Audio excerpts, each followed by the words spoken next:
Di sebuah pesta malam di Jakarta yang ramai, Rina, gadis berusia 25 tahun dengan senyum memikat dan mata yang selalu menyimpan rahasia, tiba-tiba mendengar percakapan yang menghancurkan hatinya. Dia cuma taruhan, bro. Aku bilang bisa bikin dia jatuh cinta dalam sebulan, kata Andi, pacarnya selama 6 bulan, sambil tertawa bersama teman-temannya. Rina berdiri membeku di balik pintu, air mata mengalir tanpa suara, hatinya seperti ditusuk pisau tajam yang tak pernah ia duga. Mengapa aku begitu bodoh? Pikirnya dalam hati, mengingat semua malam panjang di mana ia berpikir akhirnya menemukan cinta sejati. Tubuhnya gemetar, tapi ia tak bisa bergerak, rasa malu dan sakit hati menyatu menjadi badai yang mengamuk di dada. Apakah ini akhir dari segalanya? Atau awal dari neraka yang lebih dalam? Rina berlari keluar pesta itu, hujan deras menyambutnya seperti tangisan langit yang ikut bersedih. Di jalanan basah, ia berjalan tanpa tujuan, pikirannya berputar-putar pada momen-momen manis yang kini terasa palsu. Bagaimana bisa aku percaya padanya? Andi dengan janji-janjinya yang manis, ternyata hanya bermain-main. Rina merasa dirinya seperti boneka yang dibuang setelah dimainkan. Di apartemen kecilnya di kawasan Kemang, ia duduk di lantai, memeluk lutut dan menangis sejadi-jadinya. Kenangan 6 bulan terakhir melintas, pertemuan pertama di KAI, ciuman pertama di bawah bintang, dan janji setia yang kini hancur berkeping. Aku harus kuat, tapi bagaimana? Inner monolog gue-nya penuh konflik, bagian dirinya ingin balas dendam, bagian lain ingin menghilang. Keesokan paginya, Rina bangun dengan mata bengkak, tapi tekad baru muncul. Ia tak mau jadi korban. Tapi saat ia membuka ponsel, pesan dari Andi datang, "Sayang, kemana kamu semalam?" Rina menatap layar itu, amarah membara. Apakah aku harus konfrontasi sekarang? Atau pura-pura tak tahu? Pilihannya berat, karena di balik amarah, masih ada sisa cinta yang menyakitkan.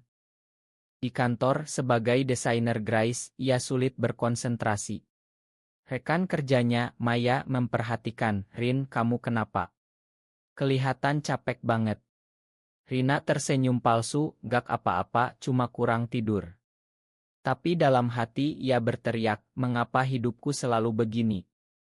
Dari kecil, orang tuanya selalu menekan untuk jadi gadis sempurna, menikah dengan pria baik, tapi Rina tahu hatinya tak pernah tertarik pada pria. Andi adalah upaya terakhirnya untuk normal, tapi kini semuanya runtuh. Malam itu, Rina memutuskan bertemu Andi. Di KAI Aurit mereka, Andi datang dengan senyum lebar. "Sayang, aku kangen." Rina menahan air mata, "Andi, aku dengar semuanya." Taruhan itu. Wajah Andi memucat. "Itu cuma bercanda, Rin." Tapi Rina tahu kebohongan itu. "Kamu bohong. Kamu pakai aku," teriaknya, suaranya gemetar.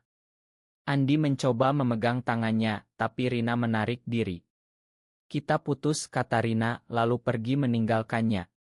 Di jalan hatinya hancur, tapi ada kelegaan kecil. Apakah ini keputusan benar? Atau aku akan menyesal? Pikirannya penuh keraguan. Beberapa hari kemudian, Rina jatuh sakit parah karena stres. Demam tinggi membuatnya tak bisa bangun. Temannya membawanya ke rumah sakit di pusat kota. Di sana ia bertemu Sinta, perawat berusia 28 tahun dengan mata lembut dan senyum hangat. Sinta merawatnya dengan telaten, "Kamu harus istirahat, Mbak. Jangan pikir yang berat-berat dulu." Rina memandangnya, merasa hangat yang aneh di hati. Siapa dia? Mengapa tatapannya begitu menenangkan? Saat Sinta menyuntikkan obat, tangan mereka bersentuhan dan Rina merasa getaran yang tak biasa. Ini bukan saatnya, pikirnya, tapi hati tak bisa bohong. Sinta bertanya, "Ada yang bisa aku bantu selain obat?" Rina menggeleng, tapi dalam hati, "Mungkin kamu bisa selamatkan hatiku yang rusak." Hari-hari di rumah sakit, Sinta sering datang, membawa cerita ringan untuk menghibur. Rina mulai terbuka menceritakan sedikit tentang Andi tanpa detail. Sinta mendengar dengan sabar, kadang orang salah, tapi kamu pantas yang lebih baik. Kata-kata itu menyentuh Rina. Apakah ini awal dari sesuatu? Atau hanya ilusi lagi? Konflik innernya semakin dalam, aku takut jatuh cinta lagi, apalagi dengan wanita. Keluargaku akan marah besar. Tapi Sinta, dia berbeda. Saat pulang, Rina meninggalkan nomor ponselnya untuk Sinta. Terima kasih, Mbak Sinta. Sinta tersenyum, panggil aja Sinta. Hubungi aku kalau perlu apa-apa. Rina pulang dengan hati campur aduk. Di rumah, ia merenung, apakah aku siap untuk ini? Masyarakat Indonesia masih penuh prasangka terhadap hubungan seperti ini. Orang tuaku akan anggap aku gagal. Tapi rasa sakit dari Andi membuatnya berpikir, mungkin inilah jati diriku yang sebenarnya. Rina kembali ke rutinitasnya, tapi pikiran tentang Sinta tak pernah hilang. Setiap malam, ia memandang ponsel, ragu untuk mengirim pesan. Apa yang aku lakukan? Ini gila, pikirnya. Aku baru putus, dan sekarang tertarik pada perawat wanita. Inner conflict-nya membara, bagian dirinya ingin mengejar kebahagiaan sejati, tapi yang lain takut konsekuensi sosial. Di Indonesia, di mana norma agama dan keluarga begitu kuat, mencintai sesama jenis berarti perjuangan berat. Rina ingat masa kecilnya di Bandung, di mana ibunya selalu bilang, kamu harus nikah dengan pria baik, punya anak, itu kebahagiaan. Tapi Rina selalu merasa berbeda, tertarik pada teman perempuan di sekolah, tapi ia tekan perasaan itu. Kini, setelah pengkhianatan Andi, topeng itu retak.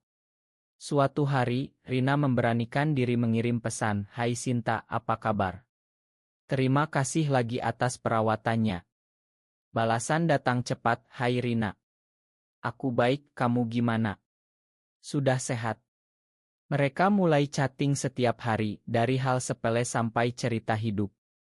Sinta cerita tentang pekerjaannya sebagai perawat di rumah sakit swasta, bagaimana ia suka membantu orang tapi lelah dengan shift panjang. Rina merasa nyaman seperti menemukan sahabat. Tapi dalam hati ini lebih dari sahabat. Aku merindukannya. Mereka bertemu pertama kali di luar rumah sakit di sebuah kafe di Tamrin. Sinta datang dengan seragam kasual, rambut pendeknya membuatnya terlihat segar. Senang bertemu lagi, kata Sinta. Rina tersenyum, tapi jantungnya berdegup kencang. Saat ngobrol, Sinta bertanya tentang masa lalu Rina. Kamu bilang ada yang bikin sedih, mau cerita? Rina ragu, tapi akhirnya curhat tentang Andi. Dia taruhan aku, Sinta. Aku merasa bodoh. Sinta memegang tangannya, kamu nggak bodoh, Rin. Orang seperti itu yang salah. Kamu pantas dicintai sungguhan. Sentuhan itu membuat Rina panas dingin. Apakah dia merasakan hal sama? Atau aku yang berhalusinasi? Setelah pertemuan itu, hubungan mereka semakin dekat. Telepon malam hari, berbagi mimpi. Sinta cerita tentang keluarganya di Surabaya, bagaimana ia pindah ke Jakarta untuk kerja, dan rahasia, aku pernah suka wanita, Rin. Tapi aku tekan karena takut keluarga. Rina terkejut, aku juga. Rasanya sama.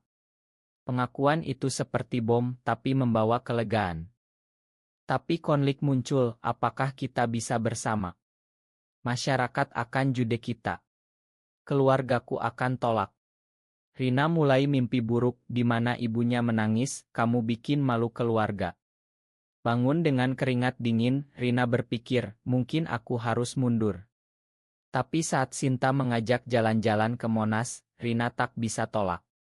Di sana, mereka berjalan berdua, tangan hampir bersentuhan. Sinta berkata, Rin, aku suka kamu. Lebih dari teman. Rina membeku, hati senang tapi takut. Aku juga, Sin. Tapi, ini sulit. Mereka berpelukan di bawah pohon, tapi Rina dalam hati, ini pilihan salah. Atau benar. Beberapa minggu kemudian hubungan mereka rahasia. Ciuman pertama di apartemen Rina, penuh gairah tapi tak berlanjut ke yang dilarang. Tapi tekanan datang dari luar. Teman Rina, Maya, curiga, kamu sering senyum-senyum sendiri, pacar baru ya. Rina bohong, gak kok. Tapi dalam hati aku capek bohong. Sementara itu Andi muncul lagi menelepon, Rin, aku minta Itu taruhan lama, aku beneran cinta sekarang. Rina marah, terlambat Andi. Tapi kata-kata itu mengguncangnya, apakah aku pakai Sinta untuk lupa Andi? Atau ini nyata? Konflik inner semakin dalam. Sinta juga punya keraguan, keluargaku konserati, Rin. Kalau tahu mereka bisa putus hubungan. Rina memeluknya, kita hadapi bersama. Tapi malam itu, Rina menangis sendirian, aku takut kehilangan semuanya. Apakah cinta ini layak dipertaruhkan? Hubungan Rina dan Sinta semakin intens, tapi bayang-bayang ketakutan semakin besar. Setiap pertemuan penuh gairah emosional, tapi diikuti rasa bersalah.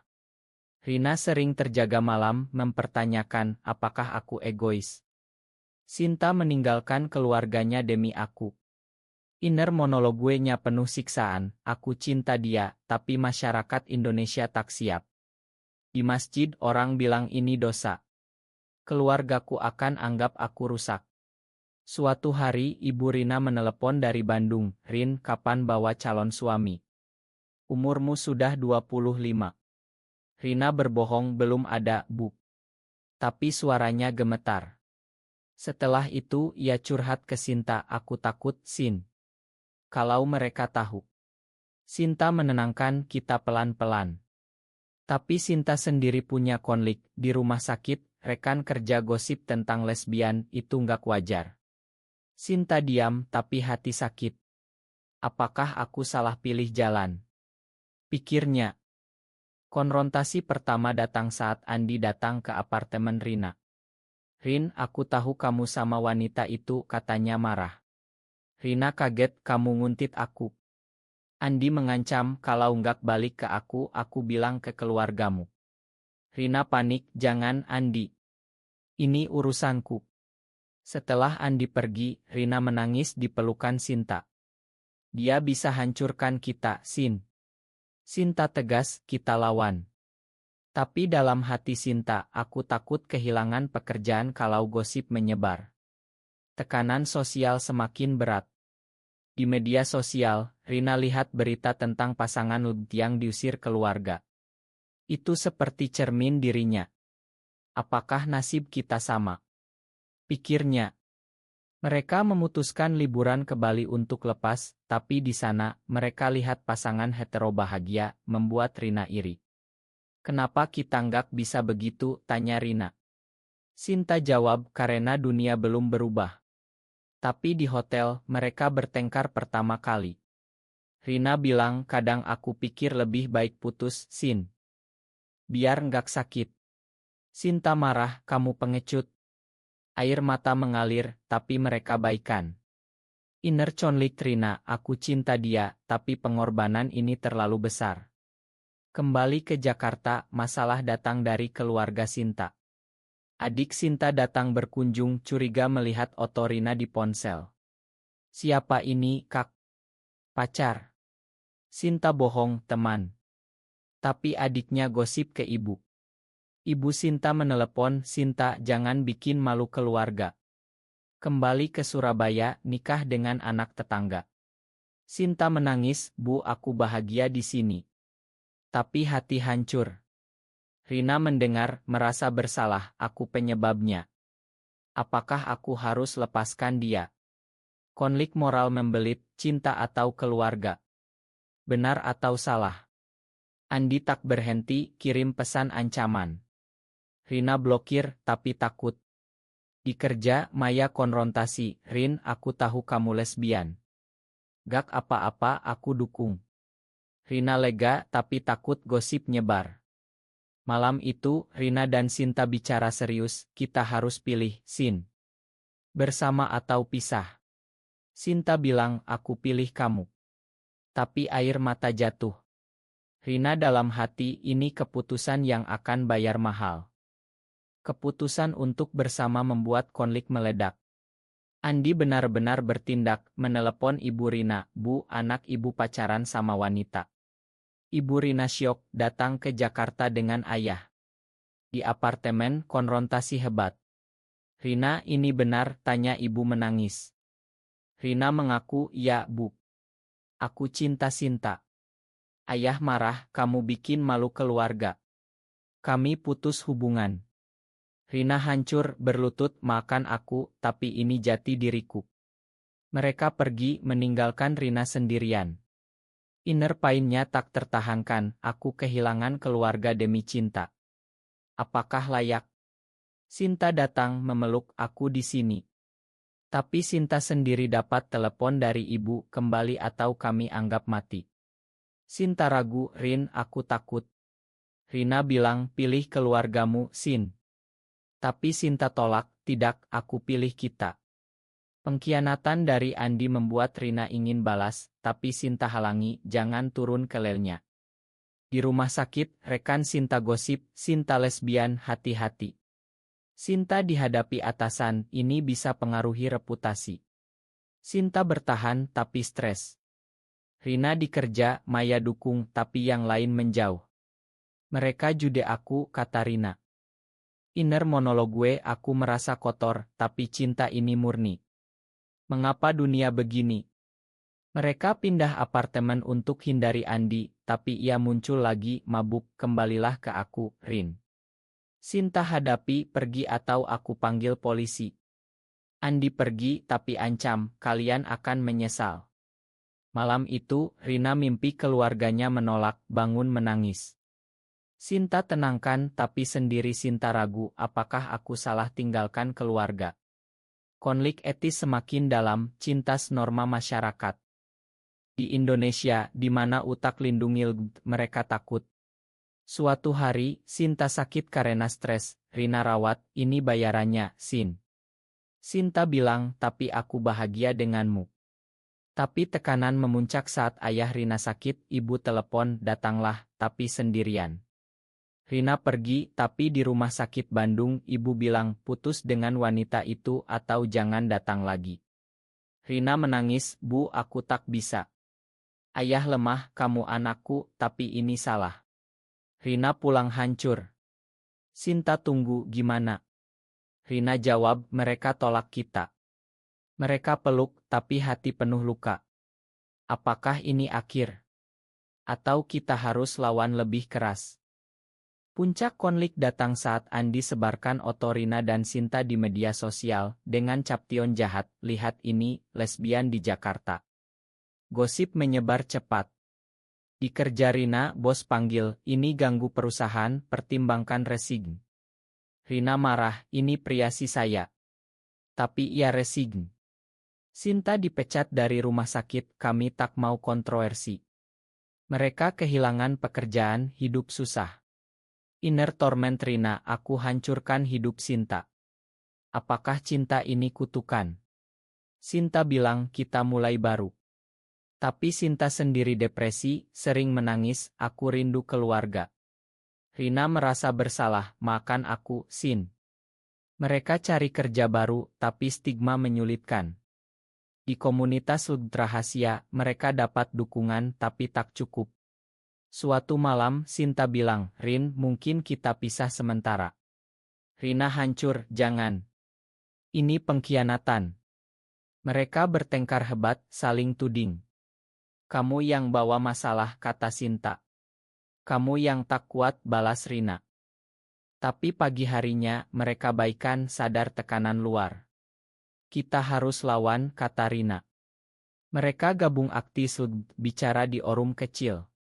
Sinta cerita pengalaman, cinta tak salah, masyarakat yang butuh berubah. Rina dukung. Lambat laun, keluarga mulai lunak. Ibu Rina telepon, "Aku khawatir, Rin. Datanglah." Rina pergi dengan Sinta, tapi ibu tolak, dia nggak boleh masuk. Konflik klimaks, Rina pilih, "Kalau Sinta nggak, aku juga nggak." Ibu menangis, tapi akhirnya biarkan. Di meja makan, ayah bilang, aku tak setuju, tapi kamu anakku. Itu langkah kecil. Sinta dapat telepon dari ibu, pulanglah, kita bicara. Mereka pergi ke Surabaya, dihadapi penolakan awal, tapi Sinta tegas, ini aku, Bu. Lambat laun, penerimaan datang, meski tak sempurna. Andi akhirnya minta maaf setelah dihadapi polisi atas pelecehan. Rina dan Sinta mulai hidup baru dengan kerja relance. Cinta mereka kuat, tapi luka tetap. Rina merenung, pengorbanan ini bayarannya mahal, tapi membawa kebebasan. Apakah mencintai sesama jenis di Indonesia selalu berarti perjuangan abadi, atau suatu hari masyarakat akan berubah?